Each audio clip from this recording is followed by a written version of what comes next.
నమస్కారం అందరికీ. ఈరోజు నవరాత్రులలో 10వ రోజు మహిషాసురమర్దిని అమ్మవారిని ఆరాధించే రోజు. ఉదయాన్నే అమ్మవారి దగ్గర ఉన్న పువ్వులన్నీ తీసేసి మా వాకిట్లో కొన్ని పువ్వులు పూసాయి. ఆ పువ్వులని తెంపుకుంటున్నాను. చూడండి, ఎర్ర మందారం ఎంత బాగుంది. అలాగే కొన్ని శంకు పూలను కూడా తెంపుకొని అమ్మవారి పూజలోకి ఉపయోగిస్తున్నాను. మా చిన్న ముగ్గు. ఈరోజు అమ్మవారి మహిషాసురుడిపై సాధించిన విజయాన్ని గుర్తు చేసుకుంటాం. మన జీవితాల్లో ఉన్న చెడు బాధలు తొలగించమని అమ్మవారిని ప్రార్థించుకుంటాము. హరే కృష్ణ, అందరికీ welcome back to my channel. ఈరోజు మనం పులిహోర చేస్తున్నాం అమ్మవారికి.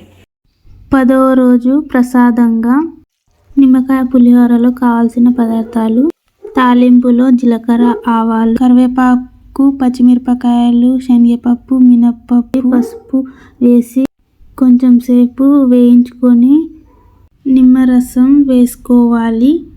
ఇప్పుడు ఇందులోకి రైస్ కలుపుకోవాలి. అంతే, చాలా రుచికరమైన పులిహోర రెడీ. మీరు కూడా ట్రై చేయండి తప్పకుండా.